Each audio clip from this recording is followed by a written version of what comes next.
Hello friends, मैं अमित कुमार फिर स्वागत करता हूं आप सभी का अपने यूट्यूब चैनल पर। आई होप आप सभी स्वस्थ होंगे। बहुत ही शानदार तरीके से आप लोगों की तैयारी चल रही होगी। आज की इस वीडियो में मैं आप लोगों के लिए लेकर आया हूं बड़ा ही शानदार टॉपिक, जिसके क्वेश्चंस है वो आपकी प्रत्येक कंपटीशन एग्जाम में पूछे जाते हैं। तो अपने इस टॉपिक के बारे में बात करें तो आज अपन शुरू करने वाले हैं राजस्थान का अपुआ तंत्र। और राजस्थान के अपुआ तंत्र से आपकी प्रत्येक कंपटीशन एग्जाम में इसके क्वेश्चन है वो पूछे जाते हैं। तो आज जो अपन नदी तंत्र पढ़ने वाले हैं उसके बारे में पहले आज अपन थोड़ी डिटेल पढ़ेंगे, उसके बाद में उसकी जो प्रश्नोत्तरी है वो हल करने वाले हैं। उसके जो प्रश्न है मैंने वैसे तैयार किए हैं जैसे आपके एग्जाम में पूछे जाते हैं। तो अपने इस टॉपिक को शुरू करें इससे पहले आप लोगों से एक बात कहना चाहेंगे, अगर आप हमारे चैनल पे आए हो, हमारे वीडियोस देख रहे हो, वीडियोस पसंद आ रहे हैं, हमारे चैनल को सब्सक्राइब कीजिए, वीडियो को लाइक कीजिए, शेयर कीजिए, साथ ही आप बेल आइकन को भी ऑन रखें ताकि मेरे वीडियोज की नोटिफिकेशन सबसे पहले आप लोगों के पास पहुंचे। अब ज़्यादा समय नहीं लेते, शुरू करते हैं आज का वीडियो। चलते हैं अपनी स्क्रीन पर। तो शुरू करते हैं आज का टॉपिक। और जो टॉपिक मैंने बताया वो बताया राजस्थान में अपुआ तंत्र। अभी राजस्थान में अपुआ तंत्र पढ़ें, इसमें अपन क्या पढ़ने वाले हैं? इसमें अपन पढ़ने वाले हैं चंबल नदी अपुआ तंत्र के बारे में, यानी इसकी चंबल नदी की डिटेल पढ़ेंगे और उसके अपुआ तंत्र के बारे में अपन बात करेंगे। लेकिन अपने इस चंबल नदी अपुआ तंत्र को शुरू करें इससे पहले आप लोगों को राजस्थान में जो अपुआ तंत्र है उसके बारे में पता होना चाहिए। ये अपुआ तंत्र होता क्या है? तो जो अपुआ तंत्र होता है वो क्या होता है? नदी नालों का जो समूह होता है, नदी नालों का समूह होता है, उसे अपन क्या कहते हैं? अपुआ तंत्र कहते हैं। यानी कहने का मतलब ये नदी बह रही है, इसमें से इधर से नदी, इधर से नदी, इधर से नदी, इधर से नदी, ये अपना सारा क्या कहलाता है? अपुआ तंत्र कहलाता है। तो ये तो एक बेसिक सी बात है भाई, आप लोगों को पता है। दूसरा अपन बात करते हैं राजस्थान में अपुआ तंत्र के बारे में। राजस्थान में अपुआ तंत्र के बारे में बात करें तो कितनी श्रेणियों में बांटा गया है राजस्थान में अपुआ तंत्र को? तो इसमें अपन बात करें तो सबसे पहले बात करेंगे अपन बंगाल की खाड़ी अपुआ तंत्र। अपुआ है तंत्र, इसका मतलब समझे क्या हुआ? इसका मतलब ये हुआ कि जो नदियां अपने पास बंगाल की खाड़ी की तरफ जाती है, यानी बंगाल की खाड़ी में जाके गिरती है, वो आपके पास क्या होता है? बंगाल की खाड़ी अपुआ तंत्र होता है। अब आप कहोगे सर वहाँ तो जाती पहुँच ही नहीं पाती होंगी, तो कोई दिक्कत नहीं है। अपने जैसे अपन बात करेंगे चंबल नदी के बारे में, तो इसके बारे में मैं आगे आपको बताने वाला हूँ कि कैसे बंगाल की खाड़ी अपुआ तंत्र है। इसके बारे में बात करें तो दूसरा जो आता है वो आता है अरब सागरीय। अरब सागरीय अपुआ तंत्र। तो ये तंत्र, अब ये अरब सागरीय तंत्र क्या होता है? वे नदियां जो अरब सागर की तरफ जाकर या अरब सागर में जाके मिलती हैं वो अरब सागरीय अपुआ तंत्र होता है। इसके बाद में बात करें नेक्स्ट, तो वो आता है आपके पास आंतरिक अपुआ तंत्र। अब ये आंतरिक अपुआ तंत्र क्या होता है? वे नदियां जो ना तो आपके पास क्या बंगाल की खाड़ी की तरफ जाती है ना अरब सागर की तरफ जाती है, यानी एक स्थान पे जाके वो क्या नदियां विलुप्त हो जाती हैं। वो क्या हो जाती हैं भाई? विलुप्त हो जाती हैं। उनको अपन क्या कहते हैं? आंतरिक अपुआ तंत्र कहते हैं। तो बस ये थोड़ा सा ध्यान में रखना, ये बेसिक सी बात है जो आपको अपुआ तंत्र के बारे में याद रखनी है। बाकी इसमें कोई आपके क्वेश्चन नहीं पूछे जाते हैं भाई कि कितने प्रकार के कितनी श्रेणी में बांटेगा, ये कोई नहीं पूछेगा। फिर भी अगर कोई आ जाए नॉर्मल क्वेश्चन तो आप लोगों को पता चल गया होगा कि राजस्थान के तंत्र को कितनी श्रेणियों में बांटा गया है। अब देखो बात करते हैं अपने इस अपुआ तंत्र के बारे में। तो ये अपने राजस्थान का मैप है, पुराना ही है, ऐसे नहीं कि नए जिलों के अनुसार है। अब सबसे पहले अपन बात करते हैं कि इसमें अपन पढ़ने वाले हैं बंगाल की खाड़ी अपुआ तंत्र के बारे में, यानी अब पढ़ने वाले हैं अपन चंबल नदी अपुआ तंत्र के बारे में। सबसे पहले मैंने बता दिया भाई चंबल नदी अपुआ तंत्र के बारे में अपन पढ़ने वाले हैं। तो सबसे पहले मैं आप लोगों को इस नदी का क्या है कि जो मैप है वो बता देता हूँ किस तरीके से आता है। ये अपने ये मान के चलो यहाँ से एमपी है और यहाँ से ये नदी निकलती है आप लोगों के पास, और यहाँ चित्तौड़गढ़ में प्रवेश करते हुए, कोटा में बहते हुए, बूंदी में इस तरफ से होते हुए, सवाईमाधोपुर में होते हुए, करौली में होते हुए, धौलपुर में जाकर यहाँ उत्तर प्रदेश में आ जाती है। तो ये आपके पास क्या है? नदी तंत्र है। कौन सा? ये चंबल नदी है, ये मान के चलो भाई। आप लोगों का जो इसका उत्थान है वो यहाँ से होता है, उद्गम यहाँ से होता है और विलय यहाँ पे हो जाता है इसका। तो सबसे पहली बात तो ये थोड़ा सा आपको ध्यान में रखना है कितने जिलों में बहती है। तो ये सारी बातें अपन आगे करने वाले हैं। इसमें मैं बताने वाला हूँ कि ये जो है ना अपनी जो चंबल नदी है वो इस तरीके से यहाँ पे बहती है। अब इसके बारे में अपन थोड़ी डिटेल से बात है वो मैप को बड़ा करके पढ़ते हैं भाई। मैप को बड़ा करने के बाद में आपकी जो चंबल नदी है वो यहाँ से चलते हुए यहाँ पे आती है अपने पास, और यहाँ से होते बूंदी जिले में प्रवेश करके सवाईमाधोपुर होती हुई आपके पास करौली में बहते हुए धौलपुर से यहाँ आ जाती है आपके पास। अब ये थोड़ी आपको समझ में आ जाएगी कि किस तरीके से अपना अपुआ तंत्र बना है। तो अब बात करते हैं इसके बारे में, अपन थोड़ी डिटेल से बात करते हैं। अब सबसे पहले तो आप लोगों को इसके बारे में पता होना चाहिए कि ये जो स्थान आप लोगों के पास जहाँ से चंबल नदी का उद्गम होता है इसका नाम याद होना चाहिए। मैं एक बार आपको यहाँ पे बता देता हूँ। ये है आपके पास एमपी, एमपी मतलब मध्य प्रदेश, और ये अपने पास जो गांव है इसका नाम है महू, महू गांव है भाई इसका। कहाँ पे? मध्य प्रदेश में। और यहाँ पे पहाड़ियाँ हैं, पहाड़ियों का नाम मैं बता देता हूँ। जनापाव, जनापाओं की पहाड़ियाँ, की पहाड़ियाँ। तो ये आपको याद रखना है किसके बारे में? चंबल नदी के बारे में, कि चंबल नदी का उद्गम कहाँ से होता है? एमपी के महू गांव में जनापाओं की पहाड़ियों से होता है। अब बात करते हैं जैसे आगे यहाँ से बढ़ती है, इसके बारे में यहाँ से बढ़ते हुए ये चित्तौड़गढ़ आप लोगों के पास, और चित्तौड़गढ़ में यहाँ पे ये प्रवेश करती है। यानी राजस्थान में कहाँ पे प्रवेश है? चित्तौड़गढ़ जिले से है। और चित्तौड़गढ़ जिले में ये स्थान कौन सा है? ये है आपके पास चौरासीगढ़, चौरासीगढ़ स्थान है आपके पास, जहाँ से ये प्रवेश राजस्थान में करती है। और जिले का नाम मैंने बता दिया चित्तौड़गढ़। अब यहाँ से ये बहते हुए क्या करते हैं? कोटा में प्रवेश करते हुए, और उसके बाद में बूंदी में यहाँ पे प्रवेश करते हुए, और बूंदी के बाद में वापस कोटा से होते हुए सवाईमाधोपुर में होते हुए अपने करौली में बहते हुए धौलपुर, और यहाँ पे आके रुक जाती है। अब जहाँ इस स्थान पे है, इस स्थान का नाम क्या है? ये यूपी है आप लोगों के पास, उत्तर प्रदेश। और इटावा स्थान है। क्या स्थान है भाई? इटावा, याद रखना। और यहाँ पे जो यमुना नदी है, उस यमुना नदी में ये अपने पास विलय हो जाता है। किसका? चंबल नदी का, इस तरीके से। और जो यमुना नदी है वो आगे चल के कहाँ मिल जाती है? वो गंगा में मिल जाती है। और जो गंगा है वो लास्ट में जाके बंगाल की खाड़ी में अपने पास विलीन हो जाती है। इस तरीके से जो चंबल नदी है वो आपके पास बंगाल की खाड़ी अपवा तंत्र में माना जाता है। तो मैंने बता दिया भाई अब चंबल नदी तो डायरेक्ट जाती नहीं है बंगाल की खाड़ी में, तो फिर कहाँ? ये पहले अपने पास यमुना में मिलती है, यमुना गंगा में मिलती है, और गंगा आप लोगों के पास बंगाल की खाड़ी में जाती है। तो अब ये जो बेसिक बात थी चाहे इसके उद्गम के बारे में और इसके विलय के बारे में, वो तो आप लोगों को मुझे पता है समझ में आ गया होगा। अब थोड़ी बारे में छोटी सी बात और बता देता हूँ। इसकी जो लंबाई है कुल, वो आप लोगों के पास 966, एक जगह आपके पास 966 है और कुछ जगह इसमें अपने पास 965 किलोमीटर है।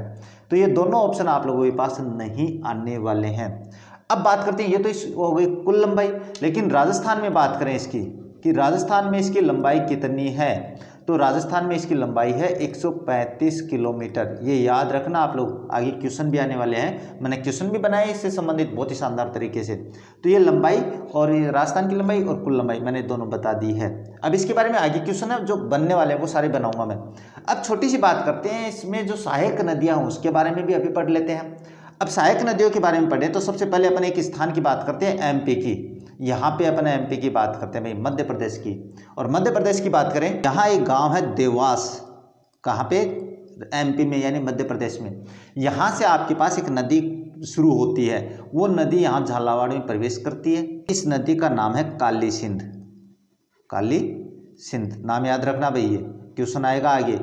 काली सिंध नदी है जो कि आपके देवास एमपी से इसका उद्गम होता है। और झालावाड़ में जहाँ पे इसे प्रवेश करती है वो स्थान है रायपुर, यानी झालावाड़ के रायपुर से राजस्थान में प्रवेश करती है काली सिंध। अब झालावाड़ में प्रवेश करते ही इसके बाद झालावाड़ में बहती है, और उसके बाद ये झालावाड़ से सीधे कोटा में आके यहाँ पर इस चंबल नदी में क्या हो जाती है? विलय हो जाती है। और जहाँ कोटा में ये विलय होती है इसका नाम है नानेरा। क्या नाम है भाई? नानेरा नाम है, जहाँ पे जो काली सिंध नदी है वो चंबल में विलीन हो जाती है। दूसरी नदी के बारे में बात करें इससे पहले आप लोगों की बात बता देते हैं, यहाँ पे एक बागली गांव भी है। कहाँ पे? अपने देवास में बागली गांव है, ये ध्यान में रखना भाई। बागली गांव देवास में, मध्य प्रदेश, यहाँ से काली सिंध है उद्गम होता है। अब देखो आगे बात करते हैं दूसरी नदी के बारे में। तो दूसरी नदी का मान के चलो ये एमपी आपके पास यहाँ पे, और एमपी का ये कौन सा गाँव है? ये सीहोर गाँव है भाई, एक याद नाम रखना, सीहोर गाँव। यहाँ मैं लिख देता हूँ सीहोर गांव भाई, ये याद रखना, सीहोर गांव। अब यहाँ से क्या है? एक नदी निकलती है, वो नदी सीधे आपके पास बारां में प्रवेश करती है, और बारां में प्रवेश करने के बाद में कोटा में आके चंबल में विलीन हो जाती है।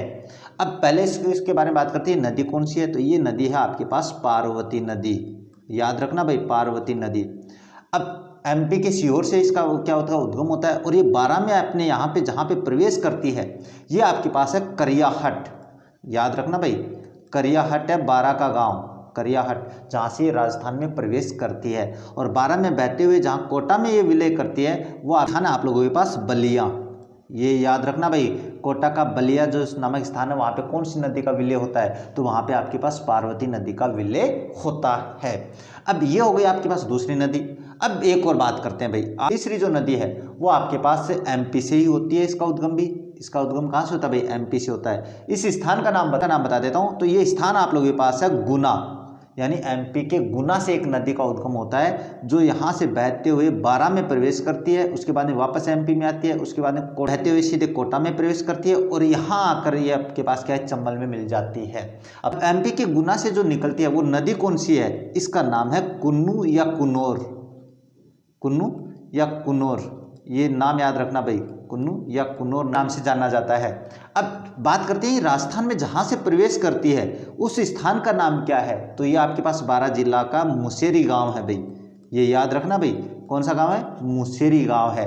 अब यहाँ पे ये अपने पास राजस्थान और मध्य प्रदेश की सीमा के सारे प्रवेश करती है, बाद में वापस कोटा में आती है। कोटा में जहाँ पे ये चंबल में विलीन होती है उस स्थान का नाम भी आपको पता होना जरूरी है, तो वो आप लोगों के पास गोवर्धनपुरा, नाम याद रखना भाई, ये क्वेश्चन आएंगे सारे गोवर्धनपुरा जो मैंने आगे तैयार किए हैं उसमें। तो इस तरीके से आपके पास क्या है कि चंबल नदी के उद्गम स्थान से चलने पर जब ये अपने चलती है तो इसके दाईं तरफ से आपके पास 3 नदियां हैं, उनका विलय होता है। तो ये याद रखना नाम आप लोग, बड़ा इंपॉर्टेंट है क्वेश्चन। अब ये तो हो गया अपनी दाईं तरफ से मिलने वाली। अब बात करते हैं इसके बाईं तरफ से मिलने वाली, यानी एमपी से मिलने वाली तो मैंने बता दी सारी। अब राजस्थान से भी कुछ नदियां हैं जो चंबल नदी में अपने पास विलय होती है या इसकी सहायक नदियां हैं, उसके बारे में बात करते हैं। तो सबसे पहले तो बात करते हैं चंबल की सबसे बड़ी सहायक नदी के बारे में, जिसका उद्गम है वो राजसमंद, ये राजसमंद जिला भाई यहाँ पे कटा हुआ है, कोई दिक्कत नहीं, मैंने पीछे नक्शा दिखा दिया आप लोगों को। यहाँ खमनोर की पहाड़ियों से एक नदी का उद्गम होता है, नदी का नाम भी बताने वाला हूँ। ये नदी आपके पास राजसमंद में बहते हुए चित्तौड़ में बहती है थोड़ी देर के लिए, उसके बाद में ये भीलवाड़ा में प्रवेश करते हुए आपके पास अजमेर में जाती है। अजमेर में बहने के बाद में ये आपके पास टोंक में प्रवेश करती है और टोंक में प्रवेश करने के बाद में सवाईमाधोपुर के यहाँ पे आके ये आपके पास कहाँ मिल जाती है, चंबल में विलीन हो जाती है। अब सबसे पहले तो बात करते हैं ये नदी कौन सी है, तो ये नदी आपके पास क्या है, बनास नदी है, जो कि चंबल की सबसे बड़ी सहायक नदी है।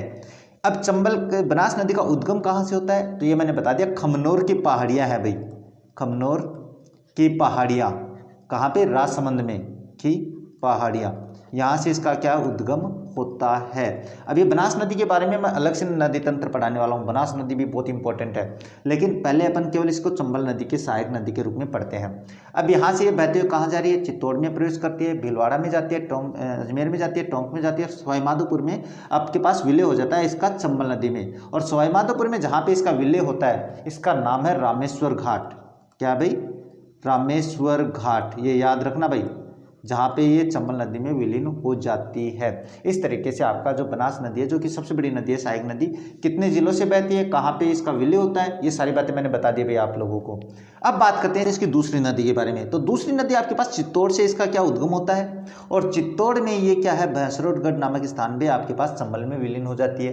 तो सबसे पहले तो जहाँ से इसका उद्गम होता है चित्तौड़ में, वो बता देता हूँ। इसका नाम है हरिपुरा, जहाँ से ये नदी है वो क्या होती है, उद्गम होता है हरिपुरा गाँव से अपने पास एक नदी, जिसका नाम क्या है, ब्राह्मणी नदी भाई। ये नदी कौन सी है, ब्राह्मणी नदी, याद रखना भाई ये नाम, ब्राह्मणी नदी, जो कि आपके पास चित्तौड़ में भैंसरोडगढ़ में, ये क्या है भाई, भैंसरोडगढ़ स्थान नाम मैं यहाँ पे लिख देता हूँ। भैंसरोडगढ़ में क्या मिल जाती है, आपके पास चंबल में मिल जाती है भैंसरोडगढ़, ये नाम याद रखना भाई, आगे आ जाएगा कोई बात नहीं। भैंसरोडगढ़ मैंने बता दिया, जहाँ पे ब्राह्मणी नदी है चंबल में मिल जाती है। तो ये छोटी सी नदी है, कोई ज़्यादा बड़ी नहीं है। बात करते हैं देखो दूसरी नदी के बारे में। दूसरी नदी का उद्गम होता है वो होता है भीलवाड़ा से भाई, और भीलवाड़ा का नाम लेते हैं आपको समझ में आ गया होगा।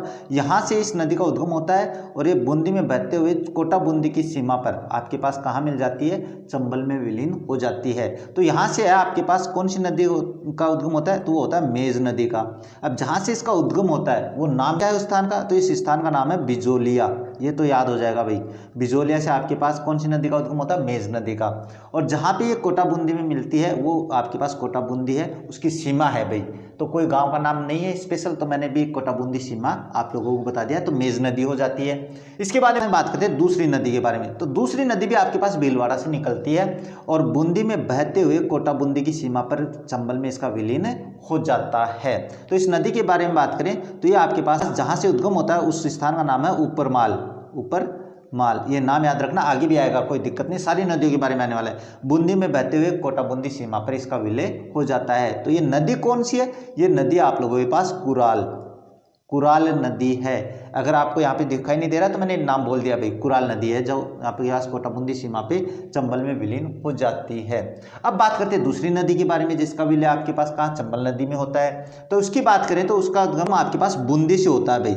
अब ये बूंदी से जो निकलने वाली नदी है जिसके बारे में मैं बात कर रहा हूँ, वो आपके पास चंबल में नहीं जाती है भाई, वो आपके पास क्या करती है, जो मेज नदी है उसमें मिल जाती है जाके। तो छोटी सी नदी है और जहाँ से ये उसका उद्गम होता है वो होता है लालेरा गाँव है भाई, एक गांव है लालेरा बूंदी का, वहाँ से इस नदी का उद्गम होता है। और इस नदी का नाम क्या है? इस नदी का नाम है आप लोगों के पास, वो है मांगली नदी, याद रखना भाई, जो कि मेज में आपके पास क्या हो जाती है, विलय हो जाता है। इस तरीके से मैंने आप लोगों को क्या है, चंबल नदी को एक मैप के द्वारा आपको समझा दिया है।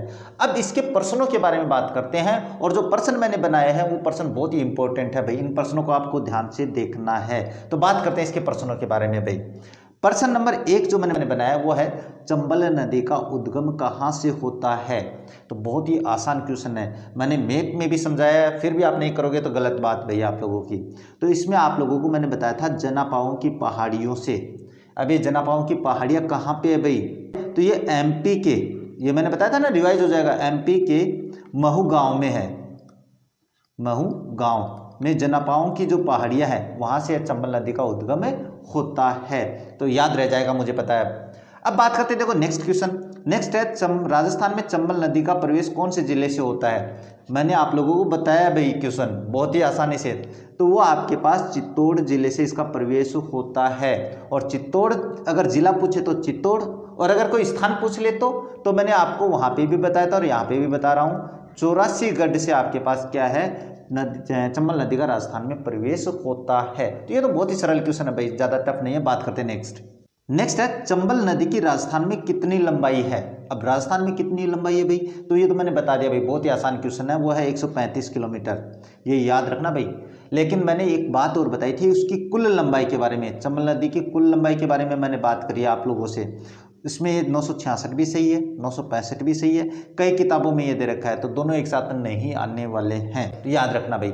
बात करते हैं नेक्स्ट है, चंबल नदी को अन्य किस नाम से जाना जाता है? तो मैंने वहाँ पे मैप में ये नाम, ये क्वेश्चन तो पता ही नहीं है आप लोगों को, लेकिन मैं यहाँ पे बता देता हूँ। इसको चरमन्यवती भी कहते हैं, इसको कामधेनु भी कहते हैं, इसको सदावाहिनी भी कहते हैं। सदावाहिनी मतलब हमेशा बहने वाली। तो ये आपके पास ऑप्शन हो जाएगा, उपरोक्त सभी नामों से आपके पास चंबल नदी को जाना जाता है। बात करते हैं नेक्स्ट दे रखा है, अब थोड़ा जल्दी पढ़ेंगे भाई क्योंकि मैंने मैप में बहुत समझा दिया आप लोगों को। चंबल नदी कौन से जिले समूह में नहीं बहती है? ये क्वेश्चन इंपॉर्टेंट है भाई। चंबल नदी का जो बहाव क्षेत्र है वो कौन से जिलों में नहीं है? तो मैंने आप लोगों को समझाया भाई, मैप में समझाते करौली धौलपुर में है, धौलपुर में, तो ये लास्ट में जाके आपके पास इटावा में मिलती है, ये तो मैंने बता दिया। बूंदी सवाई माधोपुर में भी है, कोटा चित्तौड़ में भी है, आपके प्रतापगढ़ में नहीं है इसका पुआत अंतर। अब बच्चे जल्दी से क्या करते हैं भाई, अपने पास क्या है, झालावाड़ की तरफ से तो आती है तो झालावाड़ कर देते हैं, ये गलत हो जाता है आप लोगों का। तो ऑप्शन ये है जहाँ पे चंबल नदी का बहाव क्षेत्र नहीं है, तो ये याद रखना, करौली, धौलपुर, बूंदी, सवाई माधोपुर, कोटा, चित्तौड़, ये याद रखना नाम। बात करते हैं, देखो नेक्स्ट क्वेश्चन, नेक्स्ट है, चंबल नदी द्वारा सबसे ज्यादा अपर्दन किस जिले में होता है? ये तो बहुत बार रिवाइज हुआ भाई, इसमें आपके पास कोटा जिला आ जाएगा, तो ये कोई ज्यादा समझाने वाला क्वेश्चन नहीं है। बात करते हैं, देखो नेक्स्ट, ये क्वेश्चन थोड़ा इंपॉर्टेंट है भाई। देखो, चंबल नदी के बारे में कौन सा तथ्य सही नहीं है? और जो तथ्य सही नहीं है वो क्वेश्चन आप हर एक के साथ पढ़ना भाई। देखो पहला ऑप्शन पढ़ते हैं, चंबल नदी का विलय अंततः यमुना नदी में हो जाता है। मैंने बताया है इटावा में जाके ये यमुना में मिल जाती है, तो ये तो आपका सही है, अभी बताया मैंने। इसके बाद में चंबल नदी कोटा में गार्ज बनाते हुए बहती है, बिल्कुल सही है। गार्ज का मतलब जैसे यहाँ पे उत्थान ऊपर नीचे होते हुए बहती है भाई, तो ये भी सही है। इसके बाद में चंबल नदी के बीहड़ डांग कहलाते हैं, ये भी सही है। अब ये भी पढ़ते हैं भाई, चंबल नदी द्वारा सबसे ज़्यादा बीहड़ सवाई माधोपुर में बनाए जाते हैं, ये यहाँ पे छोटी सी गलती है, बाकी सही ये भी है भाई। लेकिन यहाँ पे आपके पास सवाई माधोपुर नहीं है, यहाँ पे आपके पास कोटा आएगा। अगर अपने पास बात करते दूसरे नंबर की, तब आपके पास सवाई माधोपुर सही था भाई, तो ये ऑप्शन इस तरीके से गलत हो जाता है, ये 3 ऑप्शन सही हैं। तो यहाँ पे आपको कोटा ध्यान में रखना है। नेक्स्ट क्वेश्चन है, चंबल नदी पर बने बांध में से कौन से बांध का प्रयोग केवल सिंचाई के लिए किया जाता है? बहुत ही इंपॉर्टेंट क्वेश्चन है।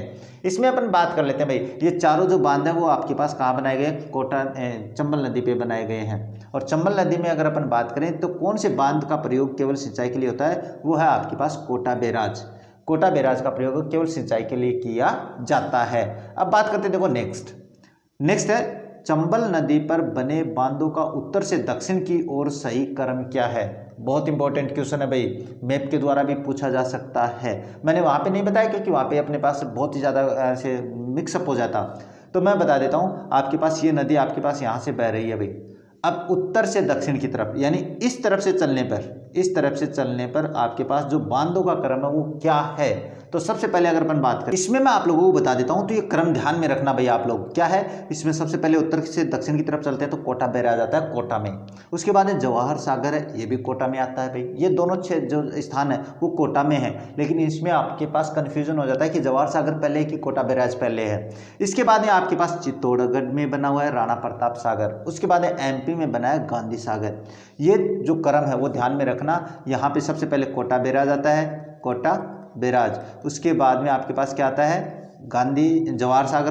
जवाहर सागर, ये याद रखना। इसके बाद आता है आपके पास राणा प्रताप, और उसके बाद एमपी में आता है आपके पास गांधी सागर। तो ये याद नाम रखना भाई। ये ऑप्शन आपको बिल्कुल दिमाग में कंठस्थ बैठा लेना, क्वेश्चन आ सकता है। अब बात करते हैं, देखो नेक्स्ट है, चंबल नदी का बहाव किस राज्य भाई यहाँ पे राज्य है, किस राज्य में नहीं है? तो भाई 3 राज्यों में बहती है, आप लोगों को पता है भाई। राजस्थान में बहती है, मध्य प्रदेश में बहती है, उत्तर प्रदेश में बहती है। यहाँ पे इसका विलय नहीं बहती है भाई, हरियाणा में नहीं बहती है। तो ये तो बहुत ही आसान क्वेश्चन है। बात करते हैं, देखो नेक्स्ट है, चंबल नदी के बारे में कौन सा तथ्य सही नहीं है? फिर तथ्य वाला आ गया भाई, याद रखना। क्या है? इसका बहाव क्षेत्र दक्षिण से उत्तर की ओर है। देखते हैं, अभी बात करते हैं। यह राजस्थान के दक्षिण पूर्वोत्तर क्षेत्र में बहती है, इसको भी देखते हैं एक बार। यह अपवाह तंत्र की दृष्टि से सबसे बड़ी नदी है, इसके बारे में बात करते हैं। यह सर्वाधिक सतही जल वाली दूसरी सबसे बड़ी नदी है, इसके बारे में भी बातें करते हैं। नेक्स्ट है आप लोगों के पास, चंबल नदी के बारे में कौन सा तथ्य सही नहीं है?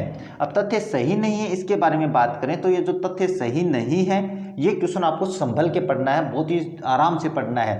पहला ऑप्शन है, इसका बहाव क्षेत्र दक्षिण से उत्तर की ओर है। ये मैं आप लोगों को समझाने वाला हूँ भाई। यह है राजस्थान के दक्षिण पूर्वोत्तर क्षेत्र में बहती है, इसको भी मैं बताने वाला हूँ। यह अपवाह तंत्र की दृष्टि से सबसे बड़ी नदी है, इसके बारे में बात करने वाले हैं। यह सर्वाधिक सतही जल वाली दूसरी सबसे बड़ी नदी है। अब इनके बारे में अपन बात करते हैं। तो इसका जो बहाव क्षेत्र है, अपने राजस्थान के बारे में मैं बता देता हूँ आप लोगों को। ये अपना राजस्थान का नक्शा है। अब यहाँ से आपके पास इसका उद्गम होता है, तो ये आपके पास दक्षिण से उत्तर की तरफ ऐसे नहीं जाती है। ये ऑप्शन गलत हो गया। ये दक्षिण पूर्वोत्तर की तरफ जाती है क्या? यहाँ से निकलती है और सीधे यहाँ पे भी नहीं आती है, तो ये भी गलत हो गया। इसके बारे में बात करते हैं, ये कहाँ से जाती है? ये यहाँ पे आती है, यहाँ से उद्गम होता है और सीधे आपके पास पूर्व में जाके धौलपुर में, और धौलपुर आपके पास सबसे पूर्वी जिला है, आपको पता है। तो ये दक्षिण से पूर्व की ओर बहती है अपने राजस्थान में, तो ये याद रखना, ये आपको दिमाग में बैठा के रखना भाई। तो बात करते हैं नेक्स्ट है, ये दूसरी सबसे बड़ी नदी है? नहीं, ये दूसरी सबसे बड़ी नदी नहीं है, ये सबसे बड़ी नदी है भाई। अपने पास सतही जल वाली सबसे बड़ी सतही जल नदी है। अब इसका ऑप्शन कौन सा सही होगा? फिर ये होगा, ये अपवाह तंत्र की दृष्टि से सबसे बड़ी नदी है। ये ऑप्शन इसका सही हो जाता है, तो ये ध्यान में रखना मेरी बात करते हैं नेक्स्ट है, चंबल नदी राजस्थान और मध्य प्रदेश के मध्य कितनी सीमा बनाती है? अब इसका जो सीमा निर्धारण है वो मैं बता देता हूँ। ये बनाती है 241 किलोमीटर। कहाँ पे? राजस्थान और मध्य प्रदेश के बीच में। बात करते हैं, देखो नेक्स्ट है, दक्षिण से उत्तर की ओर चलने पर कौन सी नदी दाईं ओर से नहीं मिलती है? अब दक्षिण से उत्तर की ओर चलने पर ये प्रश्न कैसे बनेगा? फिर आप कहोगे सर दक्षिण से उत्तर कैसे कर दिया आपने? तो मैं बता रहा हूँ आप लोगों को ऐसे। ये नदी आपके पास यहाँ से दक्षिण से चलती है, लेकिन ये बाद में पूर्व की तरफ मुड़ जाती है, ये याद रखना। अब मैं कह रहा हूँ कोई व्यक्ति ऐसे चल रहा है तो उसका दाहिना कौन सा होगा? दाईं तरफ ये होता है भाई। अब ये पूछ रहा है कि दाईं तरफ से कौन सी नदी नहीं मिलती है, तो इसके बारे में अपनी डिटेल से बात हो चुकी है उस मैप में। तो इसमें अपन बात करें तो काली सिंध एमपी से उद्गम होता है, पार्वती का एमपी से उद्गम होता है, कुन्नू का उद्गम कहाँ से होता है? एमपी से होता है। ये सारी बातें अपन डिटेल से आगे करने वाले हैं कहाँ से होता है। लेकिन ब्राह्मणी नदी का उद्गम है वो चित्तौड़गढ़ जिले से होता है और चित्तौड़ में ये अपने पास कहाँ, चंबल में मिल जाती है। ये सारी बातें अपन आगे करने वाले हैं, लेकिन ये आपके पास जो ब्राह्मणी नदी है ये बाईं तरफ से मिलती है जब उत्तर से दक्षिण से उत्तर की ओर चलते हैं तब। तो आपका ऑप्शन हो जाएगा ये। अब बात करते हैं, देखो नेक्स्ट है चंबल की कौन सी सहायक नदी सबसे बड़ी है। सहायक नदियों में बात करें तो चंबल नदी की सहायक सबसे बड़ी नदी है वो बनास नदी है। बनास नदी के बारे में मैंने आप लोगों को मैप में ही बता दिया था, तो ये तो आसान क्वेश्चन है भाई। बात करते हैं, देखो नेक्स्ट है कौन सा नदी समूह चंबल नदी का सहायक नहीं है, यानी कौन सी जो अपने पास नदियों का समूह मैंने बनाया ऑप्शन में वो आपके पास चंबल नदी की सहायक नदियां नहीं है भाई। इसमें बात करें तो देखो बनास पढ़ी थी अपन ने, ब्राह्मणी पढ़ी थी, मेज पढ़ी थी, बिल्कुल पढ़ी है मैप में, काली सिंध भी पढ़ी है, पार्वती भी है और कुन्नू भी है। बात करें कुराल भी है और मागली भी है, इनके बारे में मैंने आप लोगों को डिटेल से बताया भाई मैप में। इसमें बेड़च और खारी नहीं है, तो आपका ऑप्शन इसमें ये हो जाएगा कि बेड़च और खारी वो इसकी सहायक नदियां नहीं है। इनके बारे में अपन आगे बात करेंगे भाई जब नेक्स्ट क्लास आएगी। अब बात करते हैं, देखो नेक्स्ट है चंबल की सहायक नदी काली सिंध राजस्थान के किस स्थान से राजस्थान में प्रवेश करती है। मैंने बताया ना मैं आगे बात करने वाला हूँ, आगे क्वेश्चन है भाई। तो काली सिंध के बारे में बात करें तो आपके पास कहाँ पे विलेज, अपने पास सबसे पहले नदी यही मिलती है सहायक नदी एमपी से। तो इसके बारे में बात करें तो ये आपके पास कहाँ पे विलय होता है इसका, रायपुर झालावाड़ से। ये रायपुर झालावाड़ से क्या राजस्थान में प्रवेश करती है, ये मैंने बता दिया भाई मैप में, याद रखना आप मैप को भी ढंग से देखना भाई। अब बात करते हैं, देखो नेक्स्ट है चंबल की सहायक नदी काली सिंध किस स्थान पर चंबल में विलीन हो जाती है। वो तो था राजस्थान में विलय, कहाँ पे राजस्थान में कहाँ प्रवेश करती है। अब पूछ रहा है कि चंबल नदी में कहाँ कौन से स्थान पर ये विलय हो जाता है इसका काली सिंध का। तो इसमें बात करें इसका उत्तर हो जाएगा नानेरा कोटा में है, ये आपके पास चंबल में विलीन हो जाती है। तो ये दोनों क्वेश्चन आपको बड़े ध्यान से सुनने भाई, समझने हैं। अब बात करते हैं, देखो नेक्स्ट है चंबल की सहायक नदी पार्वती के बारे में कौन सा तथ्य गलत है। याद रखना क्वेश्चन बड़ा इंपॉर्टेंट बन रहा है यहाँ पे। अब देखो इसका पढ़ते हैं भाई, इसका उद्गम सीहोर एमपी से होता है, बिल्कुल सत्य बात है भाई, सीहोर से होता है इसका। बाद में बात करते हैं ये करियाहट बारा में राजस्थान में प्रवेश करती है, बिल्कुल सत्य बात है, मैंने पढ़ाया है आप लोगों को मैप में। इसके बाद में बलिया कोटा में ये चंबल में विलीन हो जाती है और इसके बाद ये चंबल के उद्गम स्थान से बाईं ओर से मिलती है। तो आपके पास मैंने ये क्वेश्चन तो अभी बताया, तो ये आपके पास बलिया कोटा में चंबल में विलीन हो जाती है। इसका जो उद्गम स्थान है चंबल के उद्गम स्थान से बाईं ओर से नहीं मिलती है भाई, ये आपके पास दाईं ओर से मिलती है। कहाँ से, मैंने अभी बताया आप लोगों को ये क्वेश्चन अभी ऊपर थोड़ी देर पहले, तो ये याद रखना चंबल में ये दाईं तरफ से विलय करती है। अब बात करते देखो नेक्स्ट है कुन्नू कुनौर नदी के बारे में कौन सा तथ्य गलत है। ये भी आपके पास आया था मैप में, मैंने बताया था। तो इसका उद्गम गुना एमपी से होता है, बिल्कुल सत्य बात है भाई। बात है ये मुसेरी गांव बारा में राजस्थान में पुनः प्रवेश कर पुनः मध्य प्रदेश में प्रवेश करती है, बिल्कुल ये राजस्थान में मुसेरी बारा में तो प्रवेश कर जाती है, लेकिन फिर ये क्या करती है वापस मध्य प्रदेश में प्रवेश करती है। तो मैंने ये भी आप लोगों को मैप में बताया था, देखना आप मैप में। इसके बारे में बात करें तो ये गोवर्धनपुरा कोटा में चंबल में विलीन हो जाती है, ये भी सत्य बात है। तो उपरोक्त सभी तथ्य सही हैं कुन्नू कुनौर के बारे में। ये बड़े इंपॉर्टेंट क्वेश्चन है भाई, याद रखना। अब बात करते हैं, देखो नेक्स्ट है मेज और कुराल नदी के बारे में कौन सा तथ्य गलत है। मेज और कुराल नदी के बारे में कौन सा तथ्य गलत है। तो मेज और कुराल है, उसके बारे में मैंने आपको थोड़ी सी बात बताई थी, अगर आपको ध्यान में हो तो देखो पढ़ते हैं। मेज का उद्गम बिजोलिया भीलवाड़ा से होता है, बिल्कुल सत्य बात है। इसके बाद कुराल का उद्गम उपरमाल भीलवाड़ा से होता है, ये भी सत्य बात है भाई। कुराल का कोटा बूंदी सीमा पर मेज में विलय हो जाने पर दोनों चंबल नदी में विलीन हो जाती है, बिल्कुल सत्य बात है। मैंने बताया था आप लोगों को कुराल नदी है वो आपके पास कोटा बूंदी के पास क्या है मेज नदी में विलय हो जाता है उसका। भीलवाड़ा में मेज नदी पर मेजा बांध बनाया गया है, ये गलत है, क्योंकि जो मेजा बांध है वो कोठारी नदी पे बनाया गया है, ना कि मेज नदी पर। ये आपका तथ्य गलत हो जाता है। अब देखो बात करते हैं नेक्स्ट है मांगली नदी के बारे में कौन सा तथ्य गलत है। मांगली भी आपके पास क्या है चंबल की सहायक नदी है, तो लालेरा बूंदी में से इसका उद्गम होता है, बिल्कुल सत्य बात है। बाइंस खेरा बूंदी में चंबल में विलीन हो जाती है, ये भी सत्य बात है। इस पर भीमलत जलप्रपात बनाया गया है, ये भी सत्य बात है। इनमें से कोई नहीं, अब इनमें से कोई नहीं का मतलब इनमें से कोई तथ्य गलत नहीं है, सारे सही हैं। भीमलत जो जलप्रपात है वो मांगली नदी पर ही बनाया गया है। तो इस तरीके से आज आपके पास जो चंबल नदी है, जो चंबल नदी अपुआ तंत्र है वो आपका कंप्लीट हो जाता है।